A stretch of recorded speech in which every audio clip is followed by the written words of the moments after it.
Tirupati rural మండలం voter చెరువును భూ కబ్జాదారుల నుంచి రక్షించాలని సిపిఎం జిల్లా కార్యదర్శి వంతవాసి నాగరాజు డిమాండ్ చేశారు. ఈ మేరకు సిపిఎం నాయకులతో కలిసి ఆయన శుక్రవారం కలెక్టర్ కార్యాలయం ఎదుట ధర్నా నిర్వహించారు.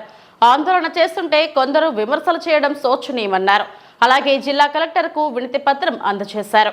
నీళ్లతో నిండి ఉండే ఓటేరు చెరువుని కొంతమంది కాజేయడం కోసం ఈరోజు ఎర్రని మట్టి తీసుకుని పోడ్చి దాన్ని అదృశ్యం చేయాలని చూస్తున్నారు.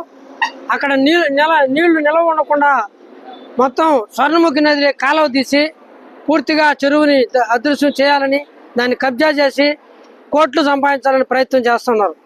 ఈ విషయాన్ని ఈరోజు వామపక్షాల సిపిఎం తీవ్రంగా ఖండిస్తూ ఉంది. ఇప్పుడే కలెక్టర్ గారు వచ్చారు. కలెక్టర్ గారు కోతవేడు దూరంలో ఉన్న ఒక చెరువు, నిండు చెరువు, నీళ్లతో ఉండే చెరువు ఈ విధంగా కబ్జా అయిపోతూ ఉంటే దీన్ని కాపాడలేరా అని చెప్పి మేము అడుగుతా ఉన్నాం. నిన్ననే మా మీద ఒక మాజీ ఎమ్మెల్యే గారు ఎస్వి నాయుడు గారు ప్రెస్ మీట్ పెట్టి ఆయన అక్కసంతా వెళ్ళబోసాడు. ఆయన ఏదో మమ్మల్ని కాపాడుతున్నట్టు, ఆయన ఏదో మొత్తం ఆయనే మమ్మల్ని ఉద్ధరిస్తున్నట్టు చెప్పాడు. చాలా పొరపాటు. అందరిలో మేము కలిసేట్టు ప్రతి ఒక్కరిని కలుస్తాం, ప్రతి ఒక్కరి సహాయం తీసుకుంటాం. ఇది ప్రజా ఉద్యమం. నేను కోరుతుంది ఒకటే, ఎస్వి నాయుడు గారు గతంలో ఒక డిఎస్పీని సస్పెండ్ చేశారు, సిఈని సస్పెండ్ చేశారు. ఎందుకు చేశారు చెప్పండి? ఆ లాస్ట్కి కలెక్టర్ కూడా ఆయన మీద యాక్షన్ తీసుకోవడం జరిగింది. ఎందుకు ఇది చెరువు కాకపోతే ఆ రోజు ఎందుకు తీసుకున్నారు? మీరు సమాధానం చెప్పండి. రెండోది నేను అడుగుతున్నా, మీరు అంటున్నారు కదా చెరువులోకి హైవేలు పోతాయని చెప్పి. చాలా చెరువులోకి పోదు మీ పట్టాలు. మీకు ఎంత ఇచ్చారు హైవే వాళ్ళు మీకు కాంపన్సేషన్ ఎంత ఇచ్చారని నేను అడుగుతున్నాను. సమాధానం చెప్పండి. మీరు చూపించండి, ఆ పత్రాలు చూపించండి. మీకు కోర్టులో లేదా రెవెన్యూ వాళ్ళు ప్రభావితం చేసి మీరు రాజకీయ అవసరాల కోసం మీరు చేసుకున్న దాన్ని మా మీద పడి చేయడం కరెక్ట్ కాదు. నేను ఈరోజు ఆయనకి తెలియజేస్తున్నా, గౌరవనీయులు పెద్దలు, ఆయనకి కాస్త కొంత మంచి పేరుంది. ఆయన ఈరోజు ఈ రకమైన పరిస్థితి దిగడం అనేది ముఖ్యంగా వామపక్షాలకు ఆయనే చెప్పారు. ఎవరికి అన్యాయం జరుగుతున్నా జెండాలు పెట్టుకుని పోయి వీళ్ళు కాపాడతారని చెప్పేసి. ఖచ్చితంగా మేము ఈరోజు నీటి చెరువుని కాపాడమని చెప్తున్నాం. మీకు వ్యతిరేక మాకేం సంబంధం లేదు. మీ కాడ ఇదేమి మాకు ఇదేం కాదు. ఖచ్చితంగా మీరు కొనుక్కున్న వాళ్ళ దగ్గర తీసుకోండి. అయ్యా ఇది వివాదం అయిపోతుంది, నిండు చెరువుగా ఉంది, ఆ ఫోటోలన్నీ కూడా కావాలంటే మీకు చూపిస్తాం, మీకు పంపిస్తాం, మీరు చూడండి.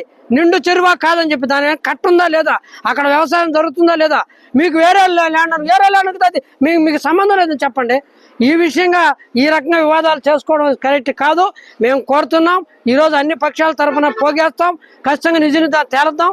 ఇప్పుడు కలెక్టర్ గారి దగ్గరికి వెళ్తున్నాం. కలెక్టర్ గారు దీని మీద ఇచ్చే సమాధానం బట్టి మా భవిష్యత్తు పోరాటం ఉంటుంది. ఖచ్చితంగా ఈ యొక్క కోటేరు చెరువుని ఏదైతే గత అనేక సంవత్సరాల నుంచి మేము బయట తెచ్చింది, ఆ విషయాలు ఆ కోర్టు ట్రిబ్యునల్ మొత్తం సుప్రీంకోర్టు ఏమని చెప్పింది, ఆ విషయాలను కూడా ఇస్తాం. ఆయన దగ్గర కొన్ని రికార్డు ఉండొచ్చు, అవి కూడా మేము పరిశీలన చేస్తాం, మాకేం ఇబ్బంది లేదు. కానీ ఖచ్చితంగా ఈరోజు ఇటువంటి చేయాలి మేము కోరుతున్నాం తెలుగుదేశాన్ని.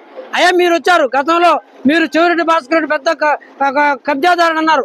ఆ రోజు అక్కడ తుమ్మలకుంట చెరువును ఆక్రమించేస్తున్న మేము వచ్చి రక్షిస్తామన్నారు. ఈరోజు ఈ చెరువులు కాపాడండి, మీ ఇంటి పక్కనే ఉందండి అని చెప్పేసి ఆ ఎమ్మెల్యే గారిని కూడా, చంద్రగిరి ఎమ్మెల్యే గారిని కూడా కోరడం జరిగింది.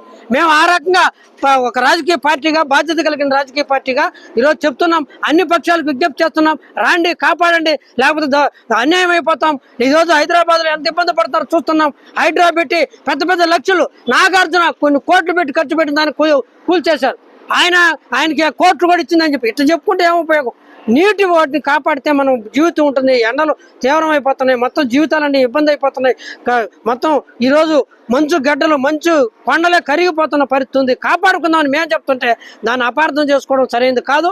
ఖచ్చితంగా దీని మీద సిపిఎం పార్టీ దశల వారి పోరాటానికి పిలిపిస్తూ ఉంది. ప్రజానీకం కూడా కలిసి రావాలని చెప్పి, ఇతర రైతు సంఘాలు, మా పౌర సంఘాలు అన్నీ కూడా కలిసి రావాలని విజ్ఞప్తి చేస్తున్నాం. ఇప్పుడు కలెక్టర్ గారు ఇచ్చే సమాధానం బట్టి సాయంత్రం 4 గంటలకు మా యొక్క భవిష్యత్ కార్యాచరణని ప్రకటిస్తామని చెప్పేసి విజ్ఞప్తి చేస్తాం.